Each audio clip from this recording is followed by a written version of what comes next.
This is the Average Guy Network, and you have found Home Gadget Geeks, show number 239, recorded on December 3rd, 2015. T-minus 10, 9, 8, 7, 6, 5. All three engines up and burning.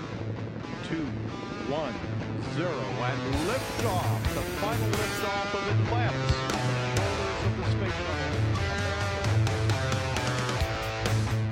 Here on Home Gadget Geeks, we cover all the favorite tech gadgets that find their way into your home. News, reviews, product updates, and conversation, all for the average tech guy.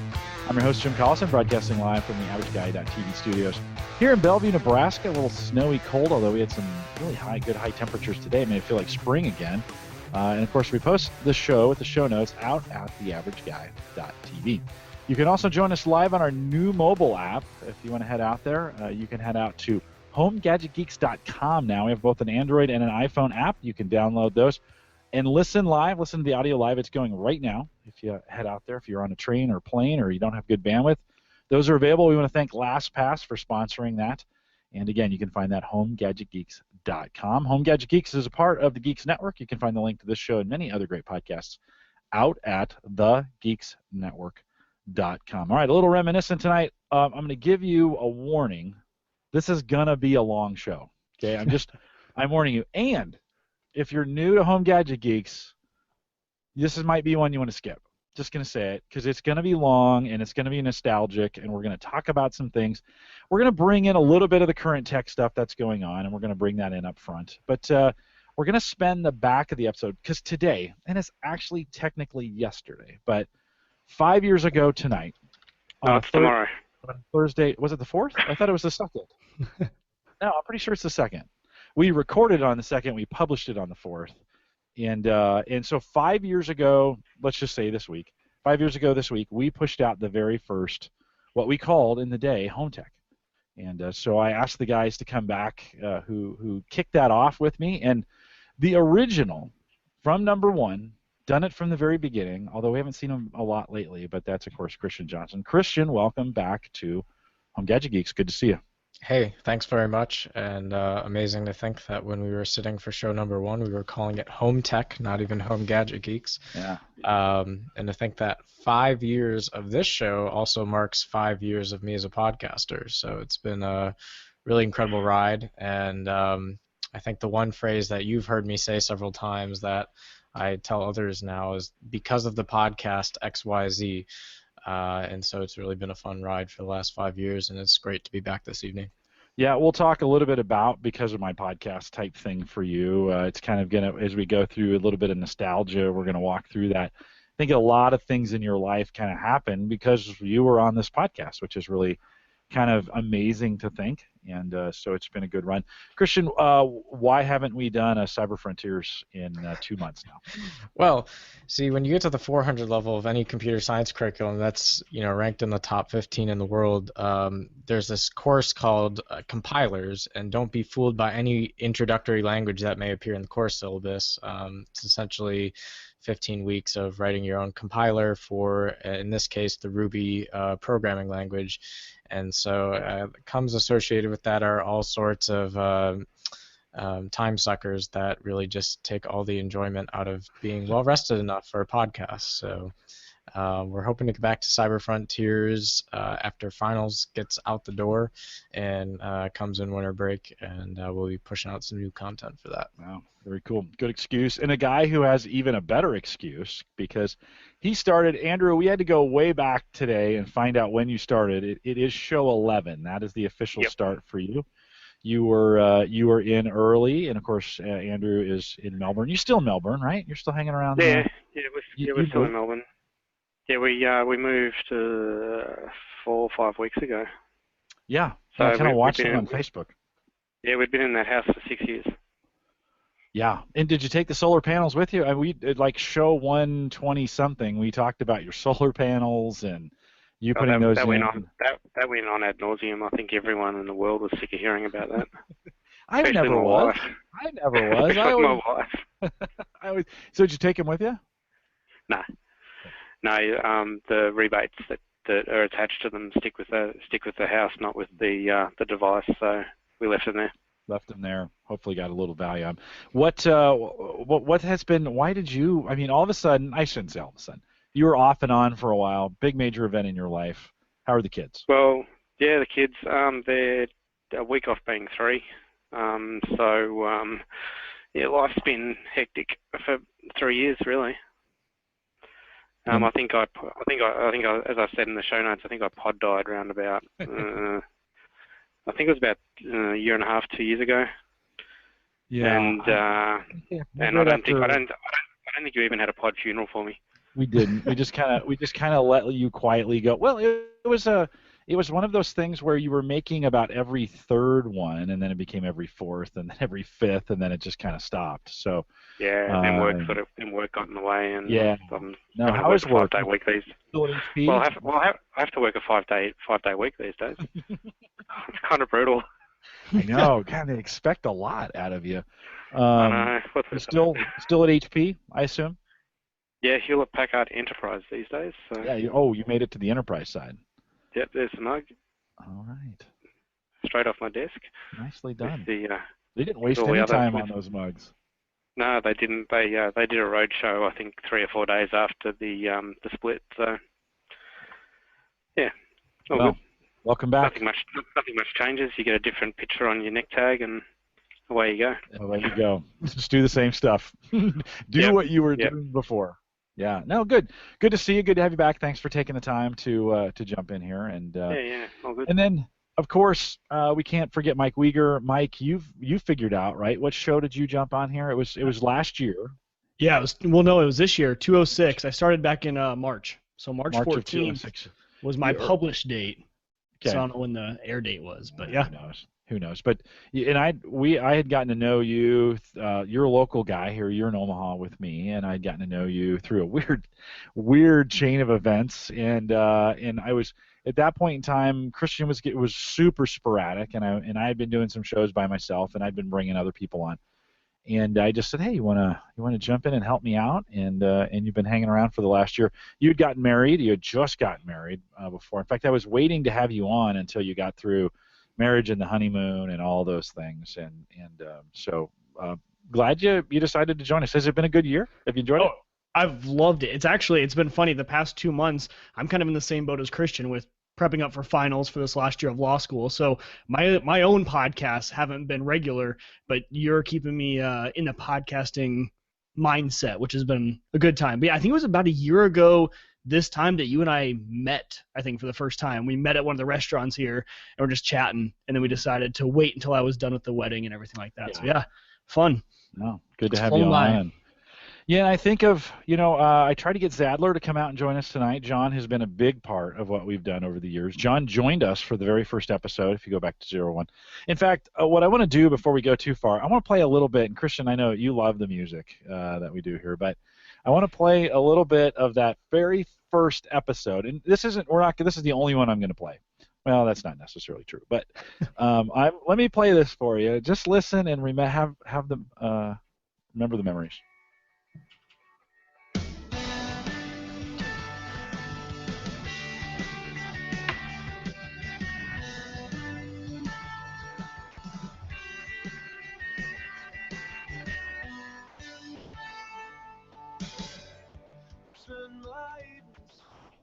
Welcome to the Home Tech Podcast Show number 1, recorded December 2nd, 2010. There we go. See, December 2nd, I told you. Tech issues. We are your family. All right. Well, I can't even listen to that intro anymore.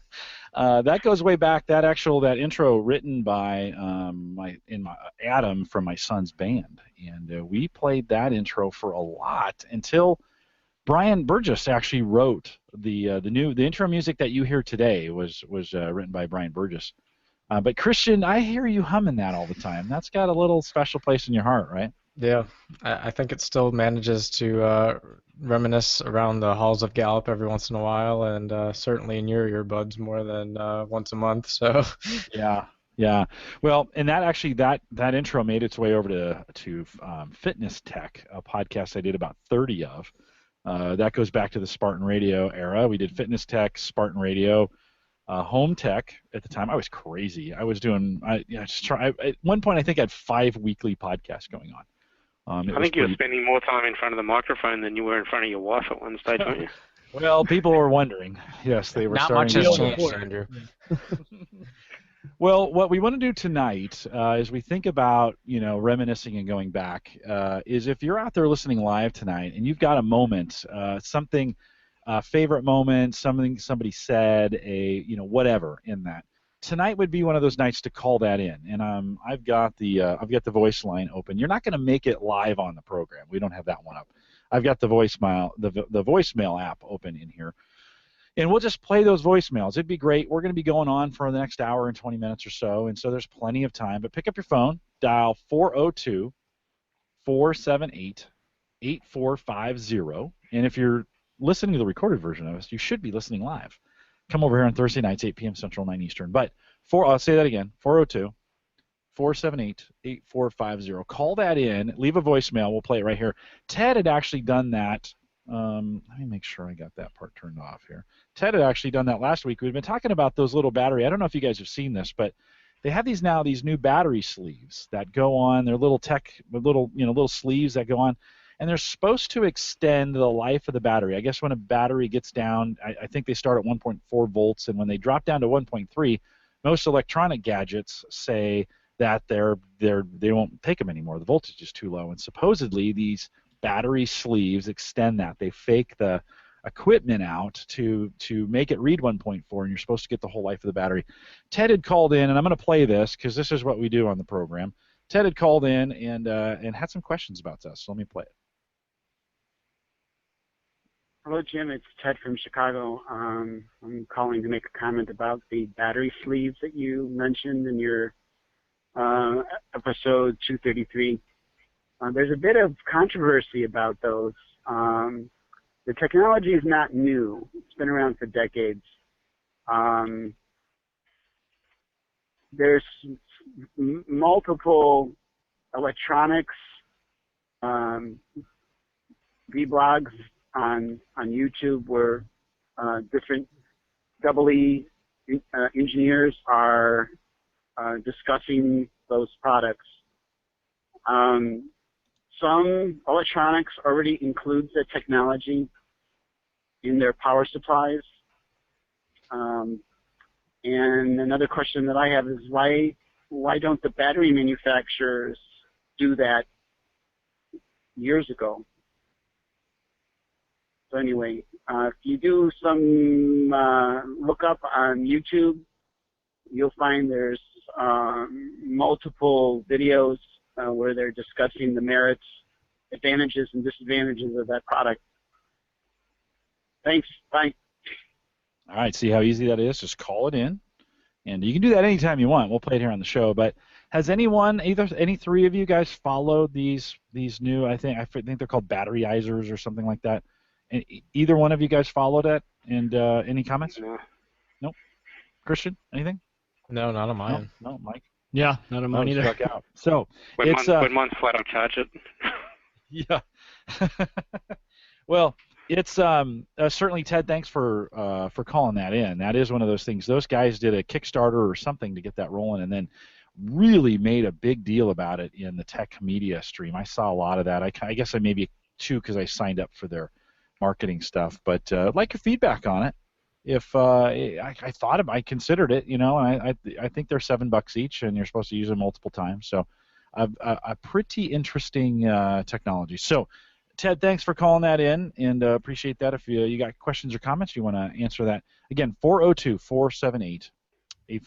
All right, we talked about a few critical moments here in the program when we talked about the very first one, and by the way, if you want to go to any of the shows, the old home tech ones, HT001, you can go back and listen to that if you want to. It's all you have to do is search on the page, HT001, get you there. So any of those can be found that way. And then I think at some point, around 190, I think, somewhere in there, I changed over to Home Gadget Geeks. I can't remember. I should have looked that up when we went from Home Tech. Maybe somebody in the chat room can look that up when we went from Home Tech to Home Gadget Geeks. But we already talked about John Zadler coming on. First video show, Christian John was asking, do I have video documentation of you at age 15?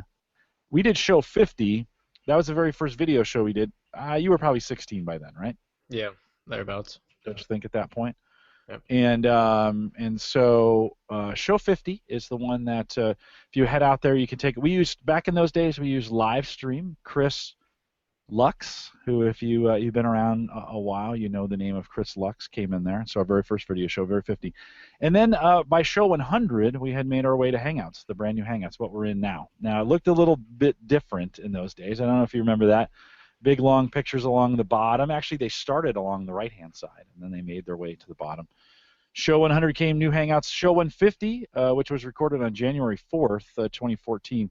The first time we followed the format we use today. So where I do the intro, we do the music, we do that's the beginning of the era where I kind of begin the intro, the way we did it again. And then 206, Mike already said this. Show 206 is when we had Mike Weger to that. Christian had dropped out a year ago or so, or maybe two, right? Because it was just getting too busy, and we started Cyber Frontiers.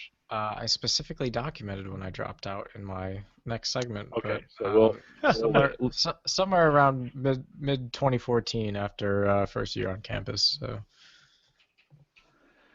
Yeah, we'll come down here in just a second. And so it has been. Let me just say this. And then I want to dig in a little bit. Mike Weger's got a new gadget that we want to talk about. And then we're going to do a Christian's Corner. Let me just say, 5 years. This has been an awesome run.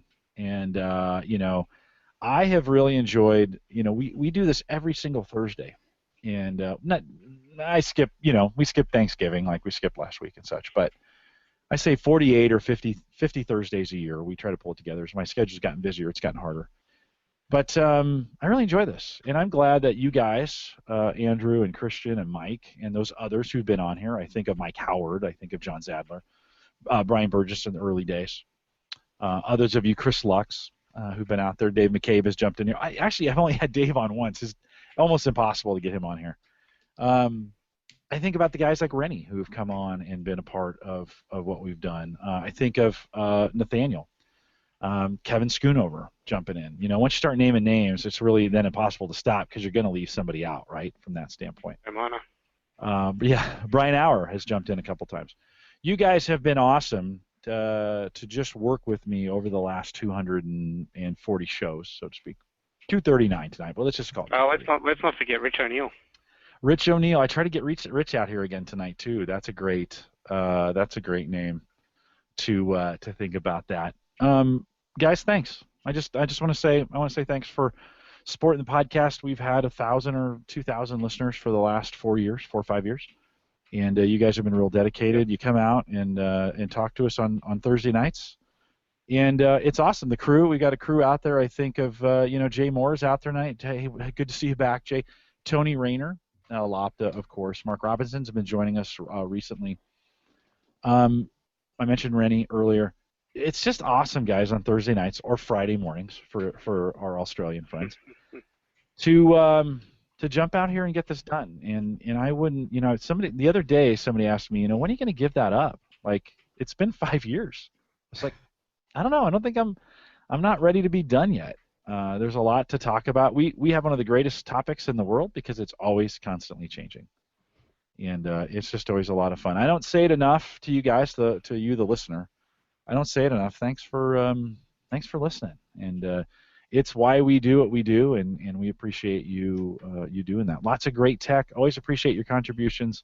Love it when you can help. Love it when you can jump in. I appreciate all the folks that have written blog posts, that have done, have tested stuff with the Average Guy Tech Scholarship Fund, have purchased things through Amazon so we can make that work. I think if we've got, we're doing baby monitors for Lopta and for Kyle that'll have some technology in them. And actually, Kyle showed me.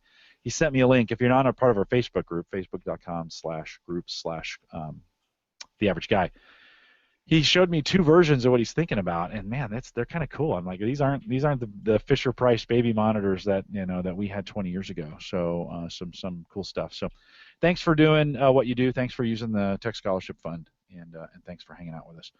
Mike Weger, we had speaking of the Tech Scholarship Fund, a really cool gadget that we saw, and thanks to Kevin Schoonover, he actually dropped this in the Facebook group a couple weeks ago. It immediately sold out.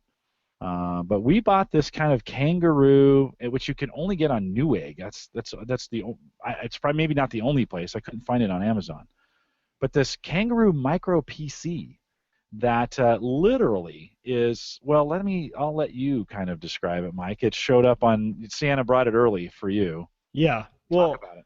I was going to say, talk about pivotal moments in a podcast. If you can take a Mac fanboy and get him onto Windows 10, I don't think you could have any more of a pivotal moment than that. That's true. At least that's from my point of view. But that's very but true. yeah, so here is the entire micro PC. So it's super tiny. This is actually an attachment that can pop off, and in the future they're going to come out with different attachments for the bottom, but this is the standard one that comes now. I mean, so this is the entire thing, and it's still powered on, so obviously you can tell it has battery life, so you can take it with you. I think it's about 4 hours of battery life. Wait, that thing's got a battery in it? Yeah. Oh yeah. Oh yeah, it's awesome. So the main purpose they kind of create these. If you go to the website kangaroo.cc, you can see that they're really trying to focus on mobility. So this is my entire Windows 10 computer, and I can take it with me and plug it into any HDMI monitor, and I have my computer with me. So smaller than a laptop and completely mobile. So it's kind of nice. One really cool feature is you can actually just plug in your iPad, connect it via USB, just like you would to any other computer, and you can use your iPad as a monitor. So because this thing has a battery in it, you can take this in the car with you and open up your iPad and your screen, and you can have a full functioning Windows 10 with your iPad. So kind of cool. They've kind of made some really interesting tweaks to this thing to make it mobile. The thing I've been impressed with, so obviously this was, I'll just say, my first experience with Windows 10, and really beyond work, where I do, I don't do technology at work. I do contracts and law, boring stuff. So I don't really get to utilize Windows at work, and still we're on Windows 7 at work. So this is really my first time I would consider playing with Windows, trying to see what I can do with it, have fun with it. And I've been shocked how much I enjoy it. I'll just go ahead and say it. I'll get it out there early. I'll say, yes, I enjoy it. I was shocked how personal it actually was.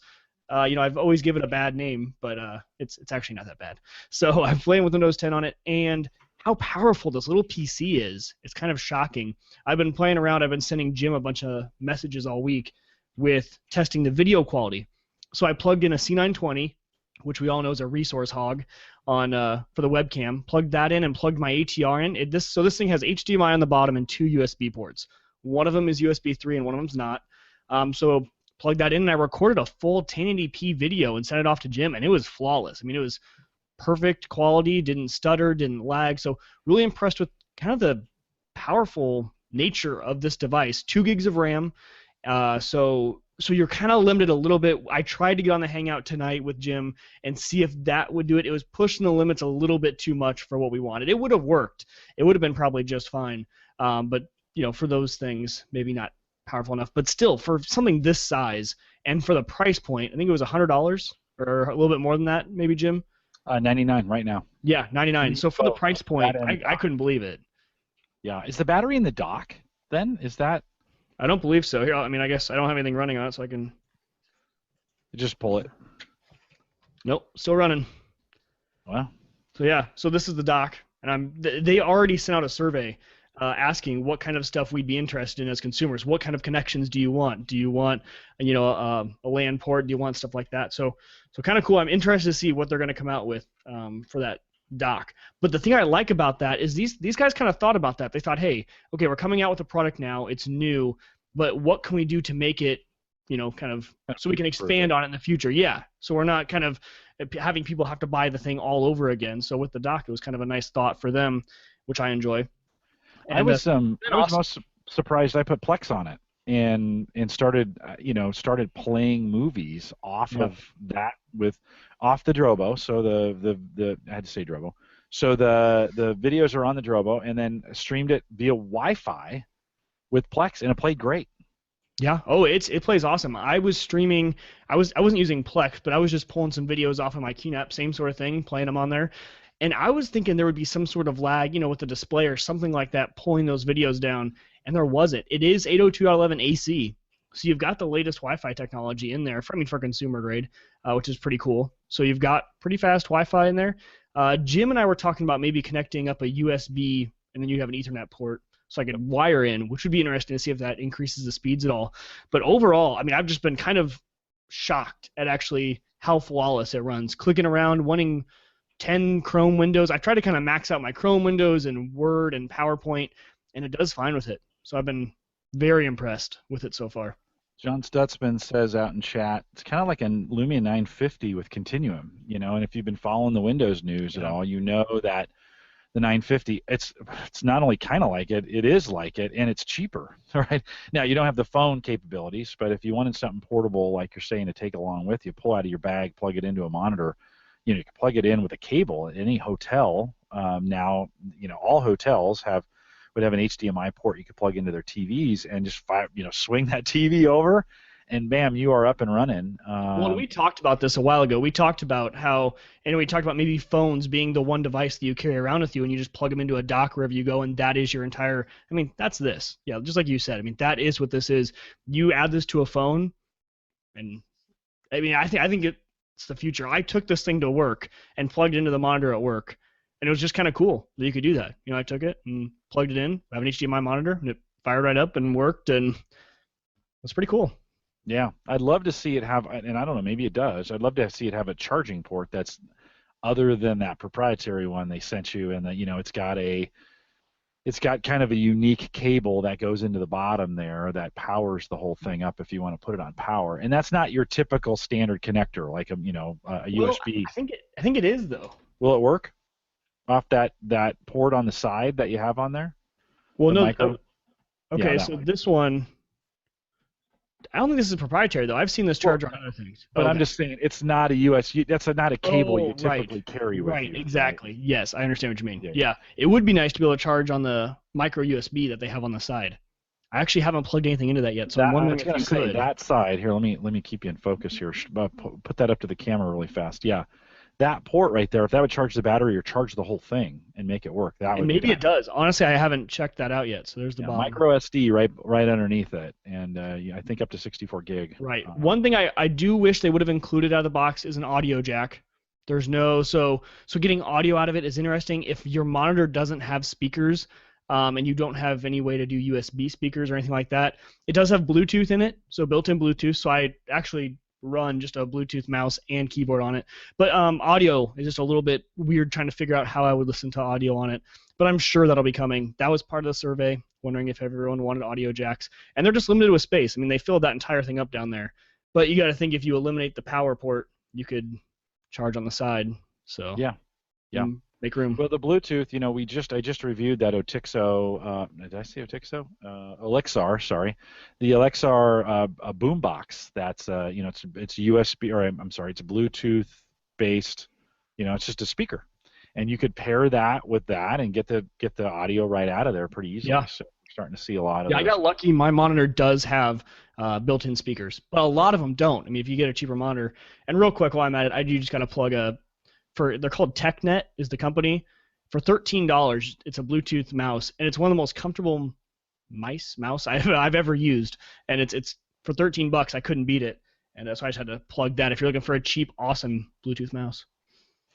I showed this before you came to work to pick it up, and I showed it to one of my buddies. He bought one that afternoon. He was like, really? "Oh yeah," he's like, "I gotta have one." Well, okay, so my use case for it. By the way, they're available in the Windows Store. I mean, in the Microsoft Store as well. I Yeah. forgot about that. Yeah.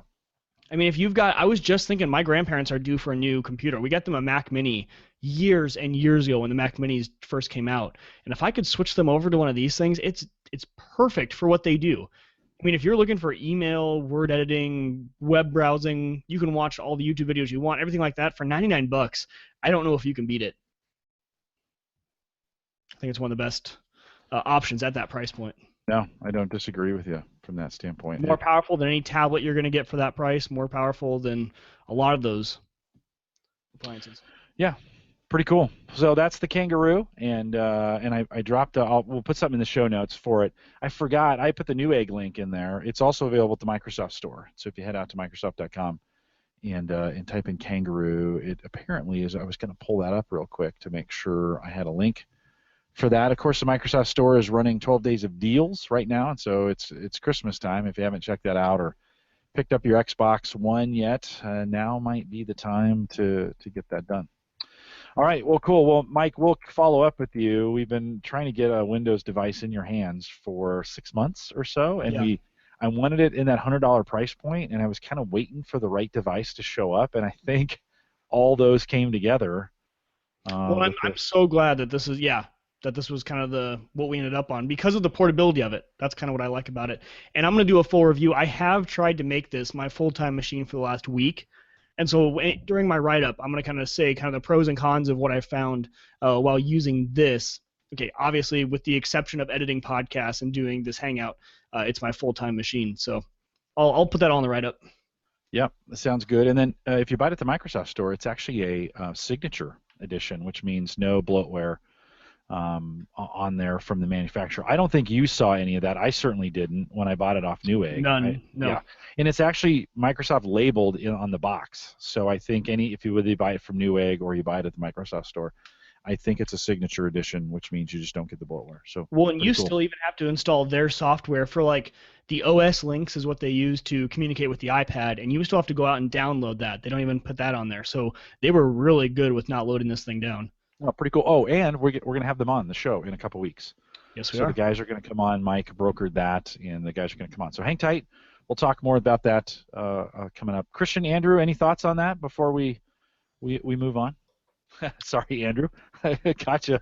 Blowing your nose, Christian. Any thoughts? It's an interesting kind of evolution of where we've gone with trying to get computation down to a small form factor credit size like thing. That's been a fascination that we've noticed in general in the last 3 years or so. And I think originally when people were going for that objective, they were really looking for kind of like the niche educational aspects and the Linux machines and so forth. But then some vendors got really serious about, well, if I stay under $100, can I really make this work? And when we look back at some of like I don't remember if anyone remembers like the Bill Gates One PC, the UPEC One PC initiatives where, every child could have a laptop for $100, and at that time it just completely flopped because the amount of things that you could do on a machine like that for $100 was just, it wasn't practical at the time. And now to see those devices a quarter of the size, 5 times as powerful, and people using them in their daily lives, it almost makes you wonder if that initiative was done with the modern hardware and design going into the process, if that initiative would have been more successful. So it's pretty interesting to see that this is working in an average guy kind of scenario and capacity. I could definitely see a device like that being something that you might install in your car even to make your car kind of computer enabled and install a mount point screen in there. So there's really just a lot more capability to do these types of things on the micro scale, both financially and technically. Well, and I think for the consumer too, what really makes this stuff useful now is who cares how much storage there is on this device because everything streams for me.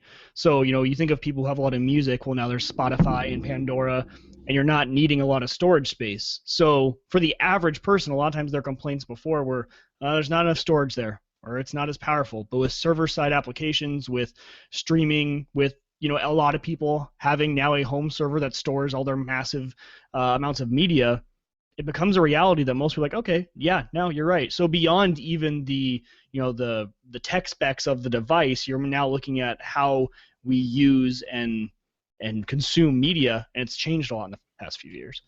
Yeah, and Ken brought up a good point in chat too, which is that I've been using my Lenovo Yoga 2 tablet, which is kind of the next price range up. $200 I picked this thing up for, but the fact that 1920 by 1080 resolution, light as a feather, runs for 24 hours. Same deal. I use this for almost everything in my day-to-day running around kind of getting stuff done, and that price point would have been completely impractical when we started this show from a mobility perspective. And yeah, this runs Windows 8.1, which is also part of the evil OS empire, and it keeps it keeps giving me the incentives to go to Windows 10, and I keep hitting the X button, and eventually I'll just uninstall all the updates that keep that from happening. But it's a great device, and it's amazing how much the market has been saturated with devices at that form factor. And it's also amazing, if you think about it, how many of these devices are running on the kind of Windows 10 flagship? Because if you think about it, this is an area Microsoft has really struggled with in the past. We would say that Microsoft was slow with mobile. And that was always in the context of phones, right? But now Microsoft has really kind of found what their mobile means, and I think it means the mobile compute experience, not necessarily the mobile cell phone experience. And so I think Microsoft has really gained a lot of ground in that area over the last year. It makes me wonder when they're going to drop the price of the iPads, because now you have an iPad that can't run a full OS that we're used to on the computer. It's not running OS 10, and so it's still limited. And you've got all these other devices that are outpacing it. Now they can all run Windows 10, and you can have a really nice experience, whether you want it to be mobile or more of a desktop scenario. I think the iPads are way overpriced now for what they do. So until they can kind of go to that next generation like everyone else has, I think they've got to drop those down, because what's the intrigue to buy an iPad? It's really just a big iPhone at this point. And there's nothing more you can do besides having a bigger screen. Yeah, I think the one area that Apple still has the foothold is the apps. I mean, I really think that Apple has had a lot more saturation in the apps. The most popular apps that people want, whether it's their games or whatever, still exist in the Apple marketplace. And so as Microsoft is expanding this hardware platform, I fully expect the developers to want to catch up on the store side as well and equal those two things out to a point where it's no longer a discriminator for Microsoft. That's true. Andrew, any thoughts? Sorry, caught you working again, didn't I? Yeah, you did. You gotta hate that. I reckon. Yeah, look, I caught a fair bit of the the Kangaroo Mini. I mean, to me, that's an awesome awesome thing for a car computer. I mean, depending on the battery life, if you're going to get 8 to 10 hours, it means the thing's really never going to shut down. So you jump in your car, and it's just on. You touch. Yeah, as Christian alluded to, you've got your Lilliput screen or whatever the case may be for your touch compatibility, and you jump in and it's just up, it's running, you've got your nav, you've got your reverse camera, away you go. Some recording, some connectivity to Wi-Fi, it's syncing your music, it's syncing your podcasts. Yeah, whatever the case may be, yeah. Drive into range of your Wi-Fi and it just syncs up to whatever service you happen to be using. Mobile hotspot, you got your Pandora streaming or whatever service you happen to use at the time. Right. Yeah, a couple things I saw when I used it. I used it for a day before I gave it to Mike. I had to. Sorry, Mike. I just had to try it out. It gets super hot, so it's one of those things. If you're going to buy this, it has to be in a well-ventilated area, so you can't hide it in something and hope it'll stay cool. It's active cooling. Is that what they call that? What do they call it when they use the device passive itself? Cooling. Say it again. Passive cooling. Passive cooling. So passive cooling, because the device itself is the one letting the heat off of it. So, Mike, you tested this. It gets pretty warm, right? I mean, you fire that thing up. I mean, it's hot, right? We were doing the Google Hangout, and you're like, hey, is it hot? I touched it, I'm like, yeah, about burned my finger. I mean, it's hot. It gets warm, so you want to put it in a place where it's got good ventilation. But so you need a car with a built-in refrigerator or something and stick it in there. In the vent, just in the vent space, so it can get. Yeah. Well, and I always thought, too, they could easily make a battery extender pack for that plugged in. You think you've got that jack on the bottom, and it could make that L bracket where it just connects into it, and then there's your 8 hours of battery. I mean, it comes with 4, which is crazy. Like in that little thing, it can run that PC for 4 hours. It says it right on there.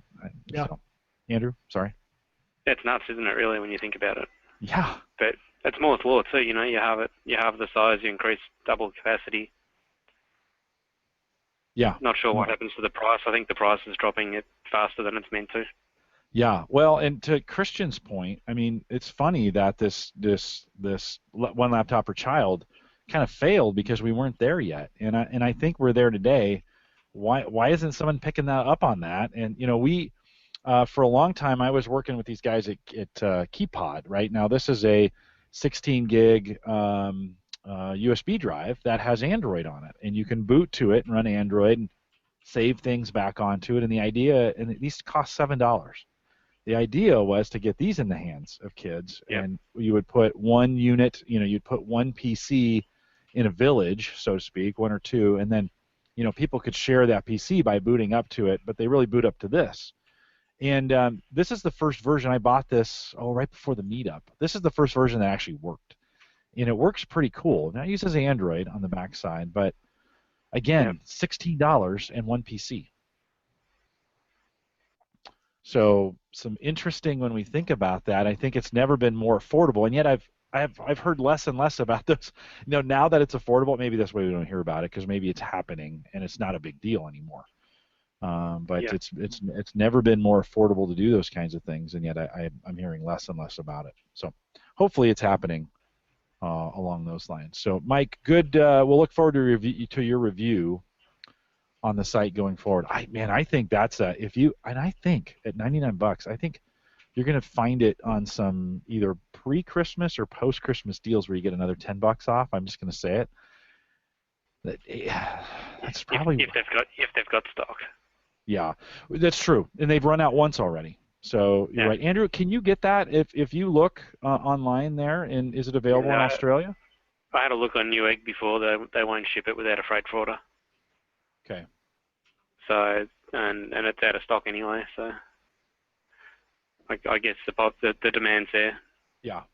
Well, you probably find that they put it up on the the bargain sites. As soon as it comes back in stock, and everyone goes grabs it. Yeah. Well, and you'd think it's a new product. I assume at $99 they're making some money off this thing. Oh yeah. And so it's the price point's got to be lower than that. I'm always sorry for you guys in Australia. It's really hard. We've got all this stuff, and then when we ask, hey, can we get it there? And you're like, no. Sorry.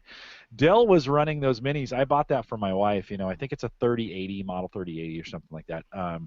Those 99, and they were going Black Friday 99. They're a little boxier. They're about that thick, but they're about the same size. It's a PC, HDMI, two USB ports, about the same price range, about the same processor, just a little bit bigger of a form factor. And Sarah's been using that now for 4 or 5 weeks. I think I bought that a ways back. Same type of deal. More RAM. I got 4 gig of RAM in that as opposed to the 2 gig. Yeah.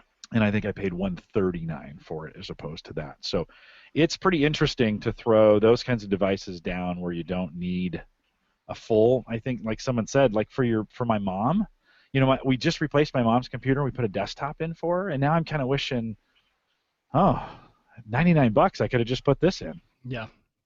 We'll take the box, make it a server for you, and then, get her a Kangaroo. Dude, you're so smart. You're so smart. She's not even on Windows 10 yet. I'm afraid to take that in there and get that done. So, no, pretty cool. Well, there'll be some more conversation about it as well. Let's go way back to a segment that we have not done in a while, and that's because the guy who it's named for quit coming. Corner. That's right. Christian's Corner. We never got the jam and Christian. Yeah, we never got the Christian's Corner music quite right, which was. Well, dude, you're the musician. I asked you like a million times. Could you write a little jingle for that? And I got nothing. You're a musician too, Christian. See, I'm learning new stuff about everyone here. Okay. Yeah. So he's a really good musician, by the way. He plays violin and pretty spectacular. Singing, it depends what day of the week it is. But last clip I sent Jim was redoing a Taylor Swift song with dual track violins on Audacity, which was a fun time. That's pretty good. I've been known to dabble. Hopefully you weren't singing to that as well. No, I spared everyone that opportunity. But I have some videos somewhere of you and I singing something. Oh yeah. There's really? a lot of. I want to see that. There must have been one of those nights in a pub somewhere that's just deep, dark, dingy, and doesn't come out in public, right? No, I think it's in a feed somewhere. Accessible to the public. What was the tune? What was the? I'm having a hard time remembering even what the tune was. Never made it to the cloud. No, never. It's out there somewhere. It is out there somewhere. So I will know when I've made it as a host or a co-host when you and I sing a song together. That's right. The next big point that we've got across. But you have to do like 300 podcasts with me. So okay. I think Christian's done. Christian, you think if we added them all up, you and I, probably 300 at least? Yeah, I mean, it's because I did a couple with you on Home Server Show at least, Cyber Frontiers, Home Gadget Geeks. I'd safely say over 200. I'm not sure when we'll hit 300. We're pretty close. I think if you start adding them all up, I think we're pretty close. But you've got a whole bunch of things, and we'll have, for timing perspective, we'll have to be cautious of that. But you marked some some spots that were significant to you.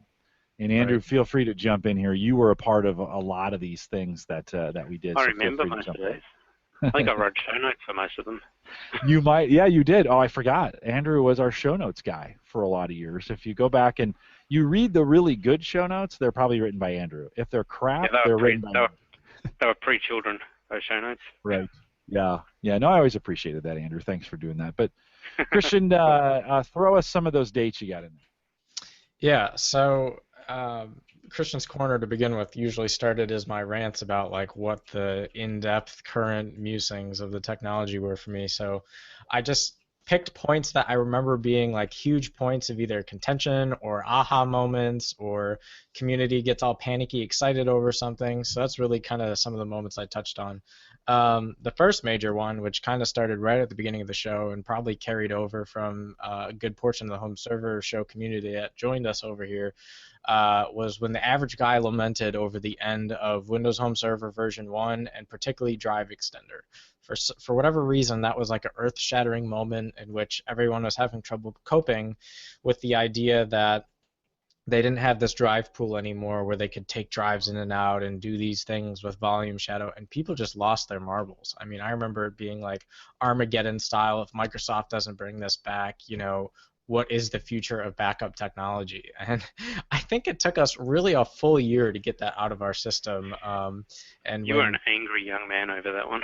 Yeah, I was, but for probably good reason, to be honest. But without the same amount of steam that I had back then. But really, as the home server technology progressed, we got into Home Server 2011, which was really kind of the first point at which Drive Extender was phased out, and that was at the point really that I had finished developing several add-ins for the Home Server version 1 platform. One was a security tool, and one was Magic Wake on LAN for Windows Home Server, which you should know that add-in still got sales in 2015. So Magic Wake on LAN for a product that was built back in 2009 for the first version of Home Server, and people still buy that thing. It blows my mind. Anyway, that was a perfectly big... in my house. Yeah, exactly. So, of course, many of us have moved on to Server 2012 Essentials or have chosen to stay with V1 or 2011. But I just laugh at and remember fondly that being kind of the first major. Everyone lost their marbles, myself included. March 19th, 2011, the average guy started getting interested in super routers, is kind of what we coined it, with software like pfSense. And the guy in the community that I think of first when I hear this word is Mike Howard, because I know he's been using it for a long time. Unreal. And I think somehow he slowly penetrated that technology throughout this community. Today, pfSense runs the edge devices and internet gateways for Maple Grove Partners LLC, so maybe I have you to thank for that, Mike. At the time of doing that podcast, pfSense was at version 1.2.3, and it had been a while in them trying to get ready for the major 2.0 release.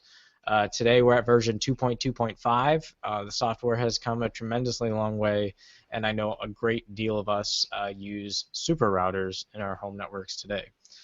August 27th, 2011, the world watched as Steve Jobs finally announced his resignation as CEO of Apple.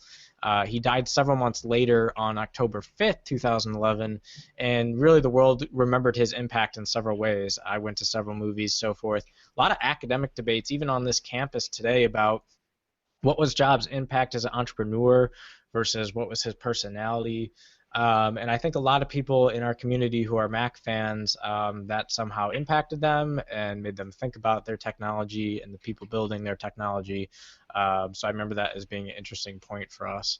Well, and we talked a bunch about Mac and Apple without being, we were a Windows group. Mike, you would actually fit right in those days when we mentioned it a lot. It was amazing when you'd have fit right in. It's only really been since you started listening. We're heavy Windows, obviously, in what we do. But I think in those days you would have fit right in the conversation. Well, I think no matter when I jumped in, I still poked the bear a lot. So I naturally get a massive Windows response. So yeah. But you know what? You've been really good. Let me just say this publicly, and I think I've said it before. you have been really good about it to come in. I mean, you came in knowing this was a Windows community for the most part.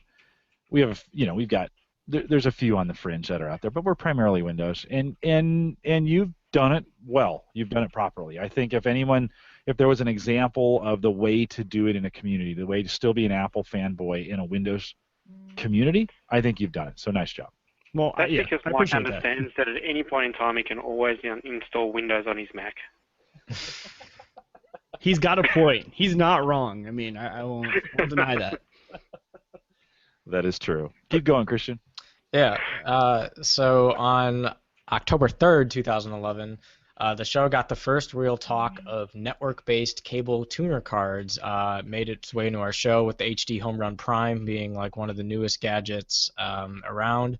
And today these boxes are in most home media enthusiast homes, especially on the show. I know I still use these today. They power our TV here at the Collison house. I have two of them. Yeah. Two with duals. So there are some nights we use all 4 tuners. So it's Yeah, so that became super popular, breathed some life into continue to use Windows Media Center and Windows 7. Also paved the way for me developing an add-in for the subsonic and madsonic problems to be able to platforms to be able to stream your television live over those devices. And today I can get my Verizon Fios TV in HD quality on my cell phone on the go using the HD Home Run Prime and Madsonic. So are people still downloading that? Oh yeah, and it's on your website. I let you exclusively have That's true, it is. Eventually, the developer. Go ahead, Andrew. The HD Home Run Prime also got a trial run over VPN to Australia via Windows Media Center, if I recall correctly. Yeah, we tried we tried OpenVPN for a while too for trying to stream television, and it just didn't get quite right. And then the Madsonic platform really paved the way when Prime came out. So technology everyone is still using today, 4 to 5 years later. March 17th, 2012, ushering in a new year, rumblings of the Windows 8 consumer preview come screeching into the forefront of what we did on the podcast. And apparently this conversation really started on March 5th when Windows 8 was kind of getting heated up. I remember those being some of the most intense conversations that the show had ever done. Windows 8 was like, is this the next Windows Vista? And people were revolting over the things like the loss of the start menu and the proposed terrible UI and why do I need this and why is Microsoft sending everything to the cloud? These were contentious times on the show with Windows 8 making rumblings into the podcast, and interesting to actually, it would have been great. I wish we did it back then. Would have been great to take a survey of, in our podcast community, how many people adopted Windows 8 right when it came out, how many people today are still not using Windows 8, how many people skipped over it altogether and went to Windows 10, how many people are still using Windows 7 today, maybe even Windows XP, dare I say. So that was a really interesting pivot point for the Microsoft technology. And right after that, really, on May 20th, I note that we're still clinging as Windows Phone enthusiasts hold dear and near their Nokia devices to their hearts with the Windows Phone 7 operating system. Of course, we all know how this storyline ends with pretty much what today everyone considers Nokia is dead, as is Windows mobile phone technology in general. But it's interesting to note that in 2012 there were still a lot of people fighting the good fight to have Windows phones be part of the market, but at this point, it's pretty clear what direction that went into. Christian, we also saw you in 2012 make your way to NASA, which I think was, for you personally, was a huge milestone. I remember thinking how big of a deal that was, that you had this NASA internship, and that's really shaped. I mean, those 2 years at NASA really did a lot of shaping for you, I think, in your technology and understanding the enterprise and bureaucracy.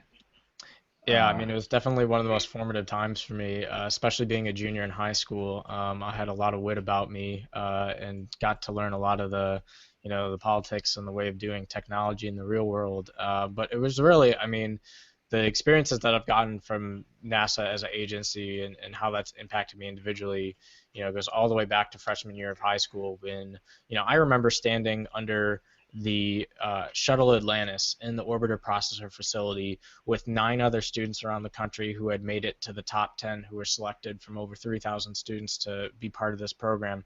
And I just remember it was towards the end of the shuttle era program. They were doing the last launches, and they didn't think shuttle Atlantis was going to fly again. I mean, I remember standing in that processor facility as the TV was playing, and folks on television saying, NASA's out of money, this thing isn't going to fly again, and we're sitting here watching engineers work on heat tiles and saying, yeah, this thing is going to fly again.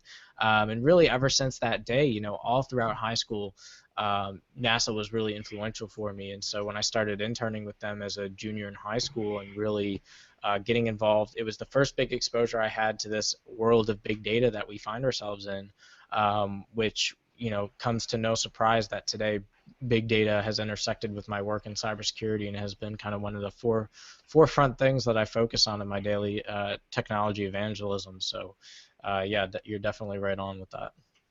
No, for sure. And you also have a note in here about the Raspberry Pi, which I can't believe we've been talking about Raspberry Pis now for 3 years. Yeah.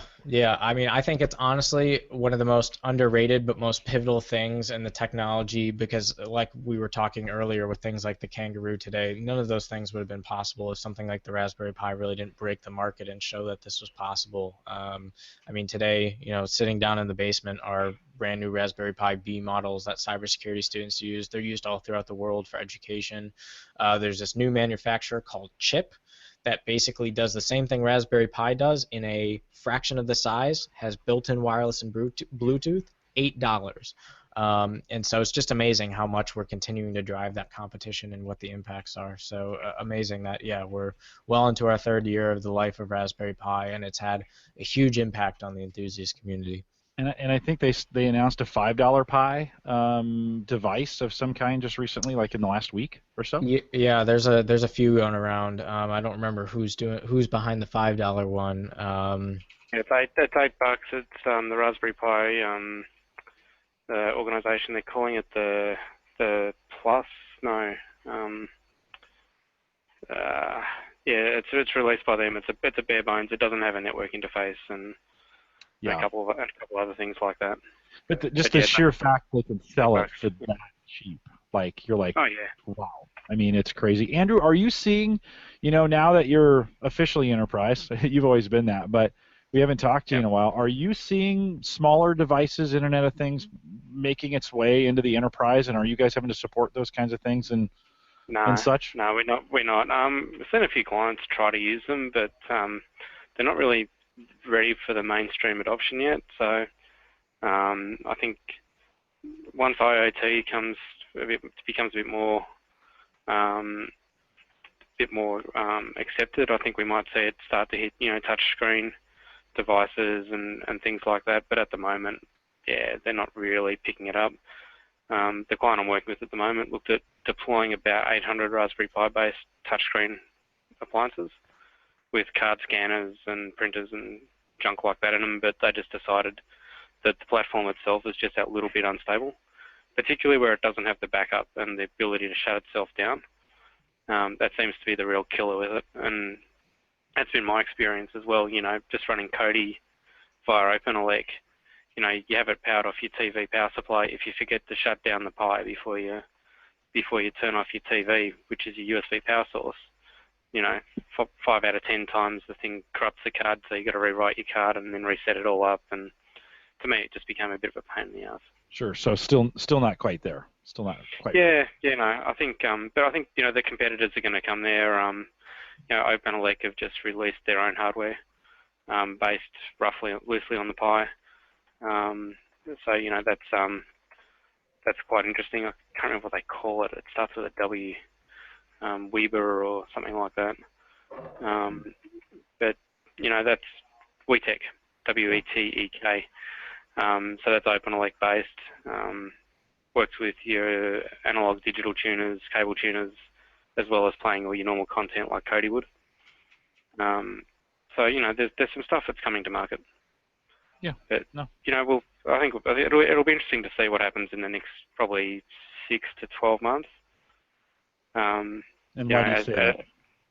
I think a lot more of the enterprise is going to get their head around it and what they can do differently with it, and they'll build their solutions to be more robust.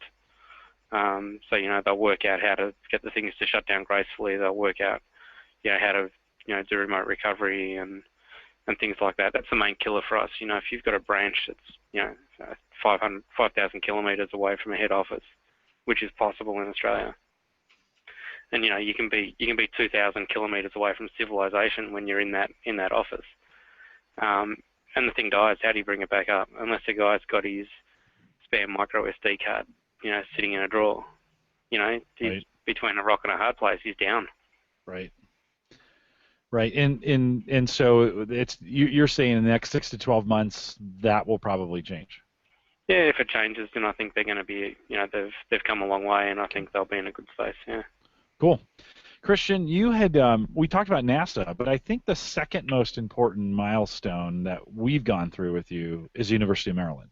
Yeah. And what's even crazier is I've been out there a bunch to see you. It feels really weird that I never knew, think way back to the beginning, I never knew. And by the way, Andrew, they are trying to get me hardcore out to Sydney. So if I'm going to make it to Sydney, I'm going to make it to Melbourne, and we're going to go see you. So that's going to happen. Hopefully that'll happen sometime too. But Christian, work took me out to Maryland, and you're out there. Talk a little bit about that experience.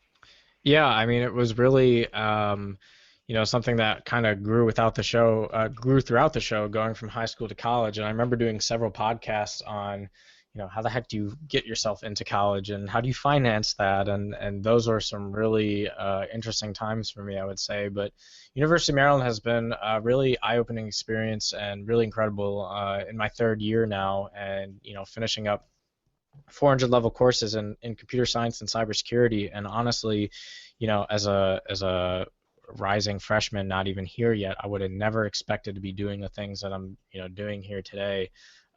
It's amazing how much being in the cybersecurity honors college at Maryland, concurrent with all these significant events in cybersecurity that have been happening in our country, has really had such an impact on my life and on the technology and on the research that I do.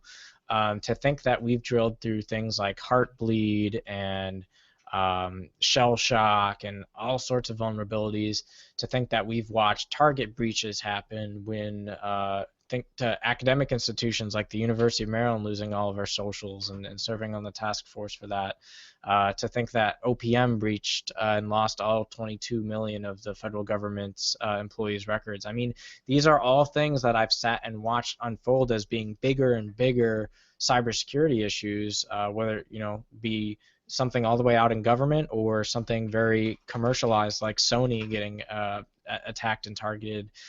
It's really amazing to watch how much more of a social, economic, and financial wow, I just said the same thing twice. Social, economic, and political influence cybersecurity has had, and making that a part of what I was doing back in high school with the data science side and really pairing those two together while being on campus has just transformed and given me opportunities that I never really would have expected, and definitely was one of the primary influencing factors that led me to kind of go on and start Cyber Frontiers and really at least start to try and document small bits of the huge pie that's out there for what's going on in this technology space and what it means for the average guy, what it means for enthusiasts, what it means for the research community and students like myself, and how does that look from an academic perspective. And that's definitely been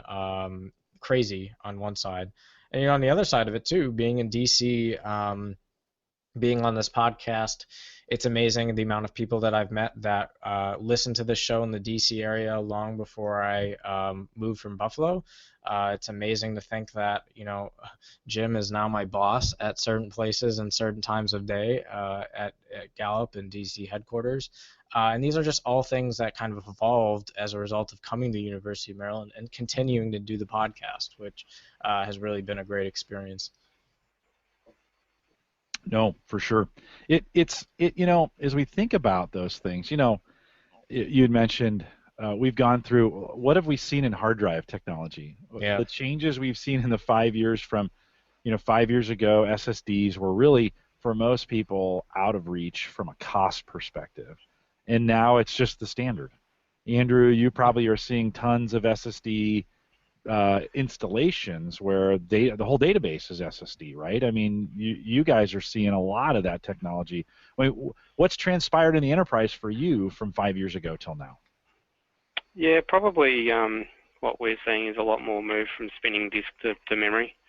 We were doing some work the other day in the Amazon cloud where the client's loading their entire database into memory, and we're talking nearly a terabyte of data. Just because they get the processing capacity so much better processing capacity. I mean, they were on SSD before, but by going to memory, they're just getting it blows your head off. The throughput they get. No, the performance is so much better that way. Yeah, but I mean, even you look at probably 5 years ago, we were looking at the spinning disk without a like an M2 SSD cache in front of it, and putting that cache in front, things are improving immensely. You got a guest behind you. It's Lopted asked, I think Lopted asked in chat, or maybe it was Tony, how the three of us got together. How did that? And it was really, we don't want to forget Brian. Brian did the first 9 shows with us, but it was really a home server connection. And Dave had, Dave, we had been podcasting with Dave McCabe a year before on Home Server Show, and Christian, actually, I met you because of John Zadler. So one day John Zadler goes, "Hey, have you heard about this Christian kid?" And I'm like, "No." And he's like, "Well, let me introduce him to you." And so I think we got on a Skype call. I wasn't even video at the time. I think we got on a Skype call. Yeah. And then with Andrew, and so we started talking, and at about the same time I was thinking of starting this new podcast, and somehow I ran into Brian. He had been writing, and so somehow I ran into him. But I think I put a general in the forums or something. Andrew, I think this is how I found you, is I put this general like, "Hey, anybody want to help with this podcast?" And I think you answered that on Twitter. Might have been Twitter. Something along. I don't think I was really using Twitter at that point. I mean, 5 years ago. Anyways, It doesn't matter. I just know you answered. You kind of answered I was like, "Hey, if anybody's interested in doing this on a regular basis, you can." I think I stalked you. I think I stalked you for quite a while too. Well, that'd be okay. I don't mind being stalked. It's and so it's funny how you think. You're starting these things. Certainly, Christian, as I think about all these pivotal moments we went through in your life, Andrew. The pivotal moments, we didn't mention them in order like we did with Christian, but I think about the work that you've done there with HP. I think about the whole thing, the solar panel experiment that you went through. We talked a lot about that, and you said earlier we talked too much. I don't think we did. I don't think we talked enough about it. I'm dying to have solar panels on my roof, and I was always jealous that you had them and I didn't from that standpoint. But I think about the kids, having the kids. I think about some of the home server conversations as you placed home servers out. About. Yeah, and had discs die, and just getting the whole frustration thing going. And I think I used to vent to you a lot because you're smarter about that stuff than I am, and then I'd vent to Christian because he's smarter than both of us. And that's true. That's very true. I remember sitting with Christian on a Skype session for a couple of hours one weekend going through how DNS works, and I think now he'd know more about DNS and Active Directory than I'll ever know, and I work with it every day. So that's how times have changed. Yeah. And that was only 3 years ago. Oh yeah, at least.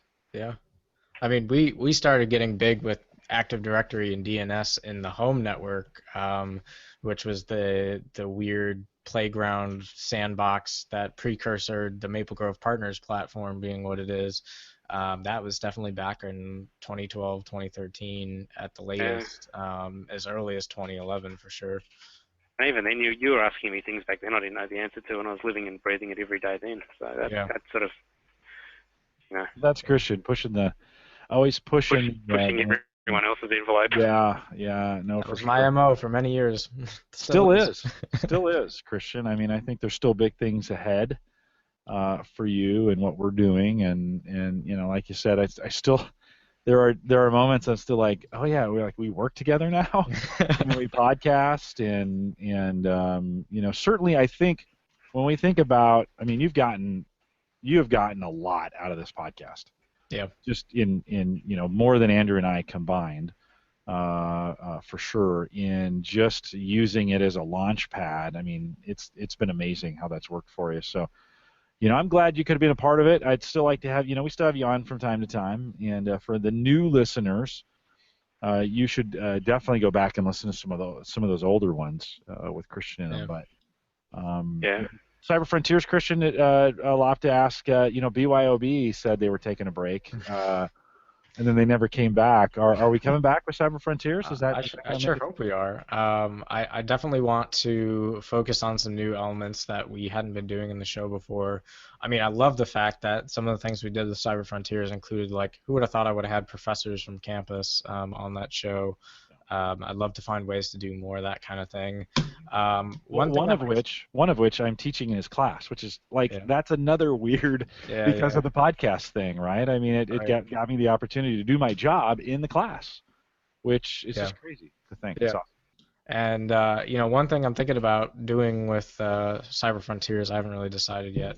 Maybe you guys can drop me some feedback in my email, one way or the other. But I was thinking about opening up the show to pretty much any student in the cybersecurity honors program here at Maryland who wants to get on and talk, and just having more kind of roundtable style discussions around the topics. And they're doing equally as cool projects in a really diverse scope of cybersecurity, and so almost no two of my friends are doing the same thing, even though they all use the same words to describe the technology they're working on. So I think it would be cool to try and at least showcase or capture some of that on the show, and so I'm thinking about heading in that direction for next year. Cool. I think both you and I just gotten super busy, and it's just one of those things that'll have to rest probably until we got to get one in during the winter break and get a few things cranked up. But be good to and somebody asked in chat, is BYOB still going? No, I think it's pretty much done. I don't know. Mike Fauché would know that for sure. We just had Mike Fauché on Home Server Show a couple weeks ago, and I think he's going to join us permanently out there on Home Server Show. So if you are a fan of Mike Fauché, you want to resubscribe to Home Server Show, it'll be back. Dave is in the middle of a move again. And so again.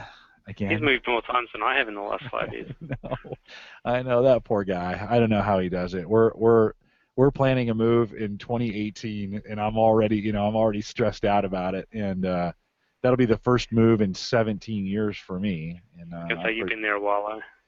Yeah, we've been here since 2000.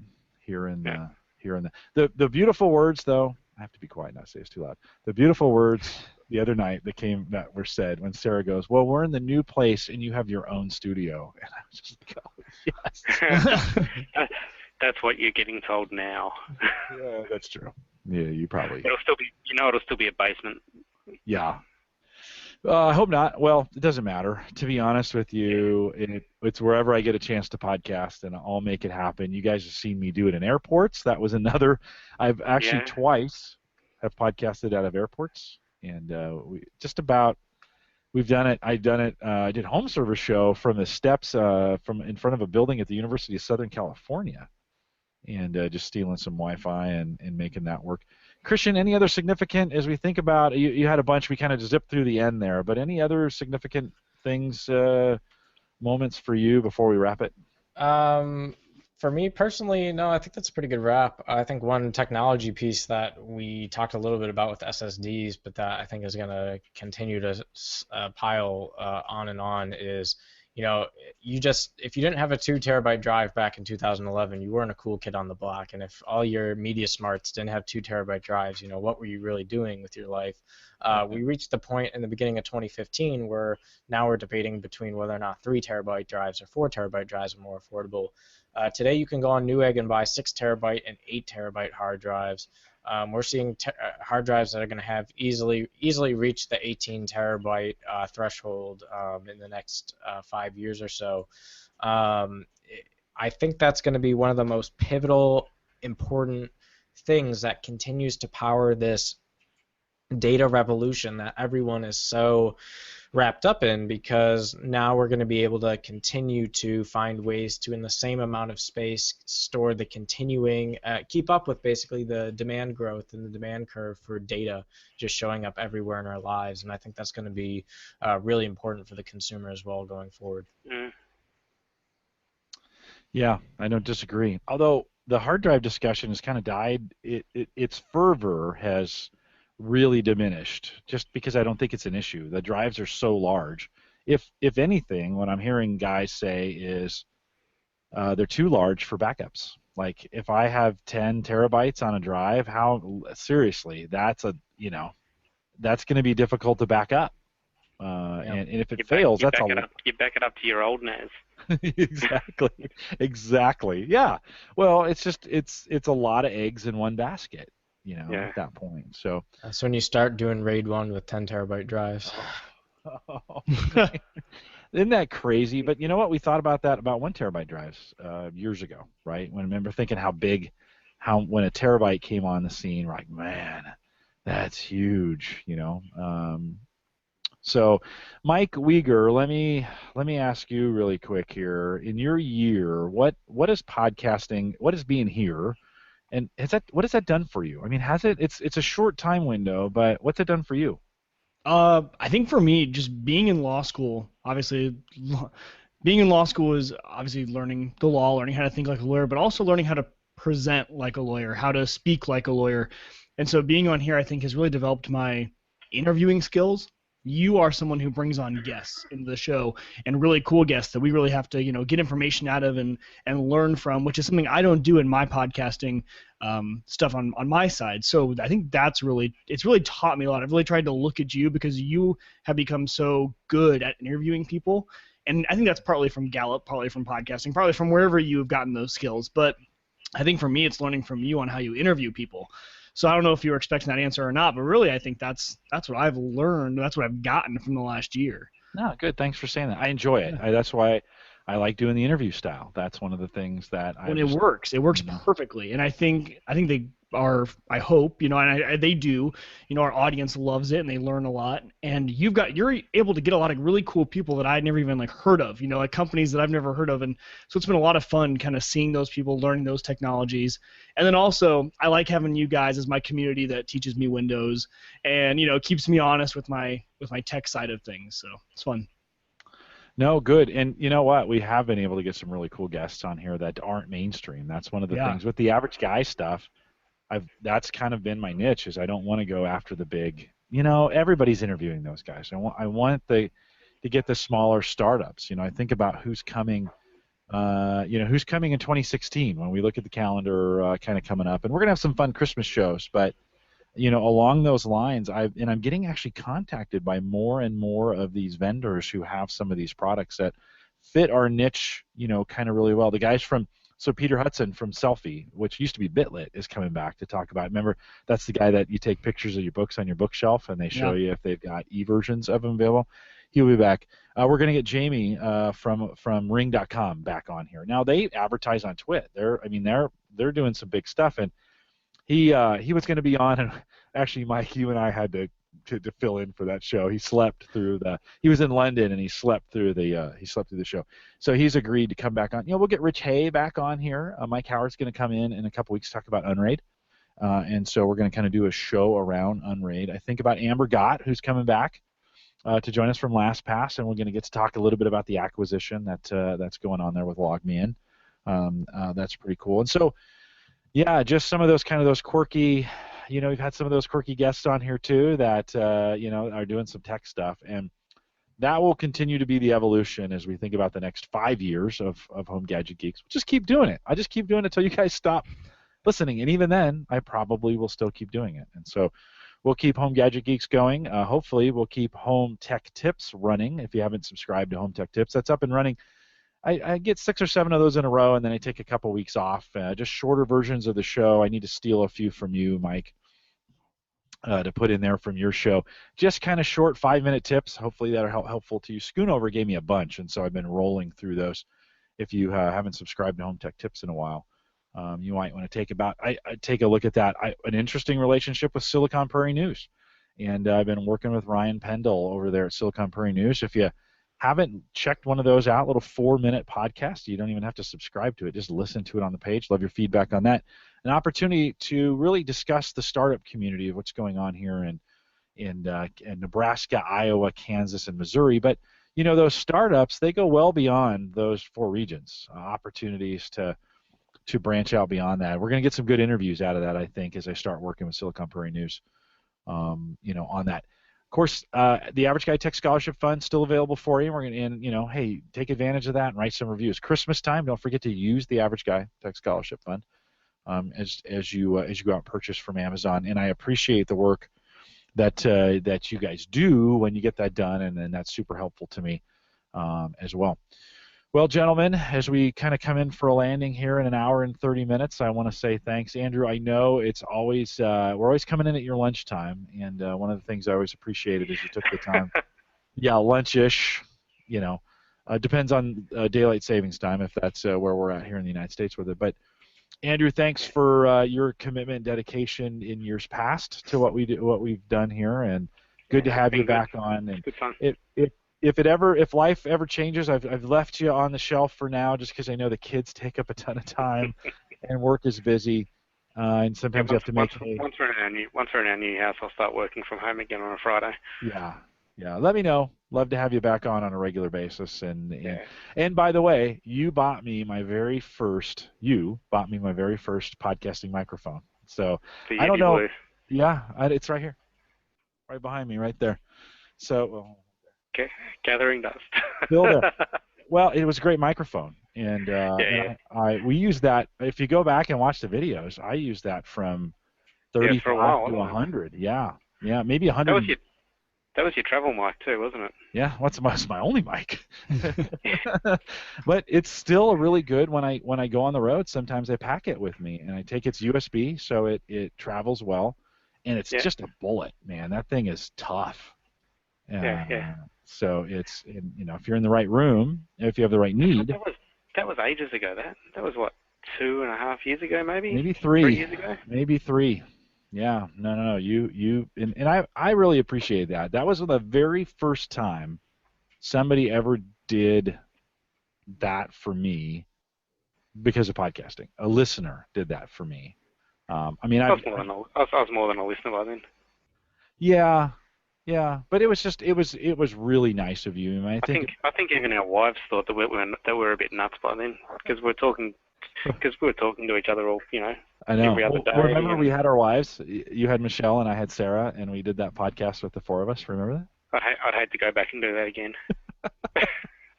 Yeah, that was fun. That's a long time ago. But no, I appreciated that. You bought me that first mic, and even Dave McCabe was I always had terrible light down here, and one day for Christmas a box showed up and it was just lights, and it was he's like hey, use these. And they've had because now I've talked about them, I've had tons of other podcasters use them, and so you just don't know, you just don't realize. Kevin Schoonover sent me some memory. I got a big Dell server one time, and I think it had 4 gig of RAM in it. And all I did was mention the model number, and he said, without even looking, he's like, "Oh, I think I got some memory somewhere." And 3 days later, literally a bag. It was like a bag of weed, but a bag of memory showed up. And it was and it fit, and it worked, and it put that server up to 64 gig of RAM. And I thought, this is a really cool community. And for me to be able to buy you guys stuff, Mike, to be able to drop a $99 and put that on your desk and have you be able to do that, that's pretty fun. That's why we do what we do. So for you the listener out there, I appreciate that. We got a lot of stuff coming up, a lot of fun stuff coming up in 2016, and we're looking forward to doing it. Mike's going to be hanging out with me. We'll get Christian on from time to time. We'll drag Andrew in whenever we can. Yeah, lots of guests. Lots of guests out of the community. When I think about that, Nathaniel Lindley's scheduled to come back. He's always a great interview to have on here. Schoonover jumps in all the time. I owe Rennie interview. I had him on at one point and had to cancel, so Rennie, sorry about that. But if you want to... The only smoking podcaster. No, not the only. I've been on another one with it, and I forget who it was. We were doing a home server show, and all of a sudden you hear... in the mic, and he's smoking during the Yeah, podcast. but I think Rennie had a Jim Beam and Coke in his hands at about 10 in the morning as well. And it was noon. Yeah, well, I'll let you and Rennie work that out. But it's always awesome to have you guys on. I will say this: if you're a listener, you're a regular listener, and you've got some things to say, and I haven't invited you, it's not because I don't like you. It's just maybe I don't even know you. And so if you want to start a conversation with me, Rennie's putting things in chat. If you want to start a conversation with me and kind of audition, we want you to have some good equipment and a good camera, good mic type thing to come on the podcast. Let me know. Love to have you on. This would be a good time to reach me during the holiday season and come on the show. We'd love to have you on. For time to time, Mike can't make it, or we'll just have you on. Love to fill you in. There's 50 of these a year we've got to fill in spots for, so love to have you back on. If you've been on before and I haven't invited you on in a while, again, no reason. I just haven't done it. Let me know. Send me an email, jim@theaverageguy.tv, and we'll see if we can get that done. If you just a reminder, like I said, if you have any if you ever want to catch me in the red light, the little red bar is on the side. It says Jim. Talk to Jim in chat. Most of the time I'm there. Sometimes I leave it on by mistake, but that's our talk.to chat window. That goes straight to me. So put a little message in, shoot it over to me, and it'd be great to have you. I lost one of my earbuds there for a second. I start a conversation with me. If you got some questions, you can drop it in our talk.to chat, the averageguy.tv platform. Of course, both web and media hosting, powered by these awesome servers, heating up the basement at Maple Grove Partners. Get secure, reliable, high-speed hosting from people you know and trust. I say this all the time, and that's Christian. Christian, any upgrades coming in for Maple Grove Partners during Christmas? We just swapped out some backup batteries my last trip up there, and we're working on redundant internet gateways, but it's a bit of a stem in progress. But I mean, if you go out to Tag or any of the other sites, you should notice it's been pretty lightning fast as of late, so we're chugging along. Cool. And I just had a guy today ask me some questions, and I said, hey, about podcasting. I said, well, you start at Maple Grove Partners. Yep. So if you want to start podcasting, or Christian's setup is perfect for podcasting. WordPress works like a charm. Media hosting works like a charm. You pretty much get unlimited. You can pretty much do whatever you want. It's pretty much going to be handled by Christian. And about every 4 weeks, he sends you a note and says, check your site. It's blazing fast. So you want to if you want to do that, and really, it's $10 a month. So super cheap, a great way to get in. Check out maplegrovepartners.com. Great way to do it. And of course, you can if you haven't started doing this, I'd encourage you to do it. HomeGadgetGeeks.com and download the apps, put it on your phone, and you can listen to this thing on the road or catch it that way. There's plenty of ways to do it in podcatchers, and many of you do that as well. But sometimes if you haven't done it yet, check it out. I'd love some feedback on that app. HomeGadgetGeeks.com will get you there. And I just want some numbers on the site. Rennie, I think, had asked me right before we go here if I had numbers on the most popular show that we've done from the very beginning. That's a good question. That is a great question. Definitely the one with the 2 Aussies on it. Yeah, when we had, you know what, that was a pretty popular one. I am not going to lie. That one was good and funny and did pretty well. I certainly, from a YouTube video standpoint, I've looked at this several times. When we think about the YouTube videos we've done, let me switch over to this real quick. Actually, I think it's Christian talking about Windows Server. Was it 2012 when it first came out, Christian? Do you remember doing that special first look with me? I do. Really quick here. That would have been viewed newest. Most viewed. Let's pull this up here. So if YouTube is any indication, home networking, Windows Home Server 2012 Essentials, lights out, the HP N40L, which you had a note in the chat we didn't talk about, but right. we made that N40L was a big deal in our communities, right? This one all over. So, and then NASA interns. So that was Home Tech 108. That has done almost 8,000 views on YouTube. That video. That is an hour and 53 minutes long. God. How does that happen? Hour and 53 minutes, and it's got 8,000 views. Now, some of those are. It'd be interesting to see the average time on that, but 17 thumbs up, 2 thumbs down, 7 comments. So the next one there, a special first look at the HP ProLiant microserver Gen 8, done by our very own Kevin Schoonover. That's got about 5,800 views. And then a newer one that we've just done recently, that this summer, that's already at 5,000 views, is John Greenaway with the ecobee 3 thermostat. So that's the one that must be getting a lot of SEO. And then there's a really bad one in 4th position, Windows Server 2012 Essentials Beta First Look. That's me. That's an early video, Ustream video with the Yeti. So if you want to take a peek at those, you can find them out at the channel, out at our YouTube channel. Check that out as well. We are live every Thursday night, 8 p.m. Central, 9 Eastern, out here at the AverageGuy.tv live. If you're /live, I always leave the slash out, but theaverageguy.tv/live. And if you are joining us for the first time, thanks for hanging out through a long podcast. We've done 239 of these over the last 5 years. Congratulations to everyone here and the community for making it through many of them. And I had a listener this week who said he's listened all the way since 1. And yeah, it's like, seriously? Thank you. Well, we did it, but we did it because we like hearing ourselves talk. I always appreciate it. I think there's a few out in the chat room that have probably been with us.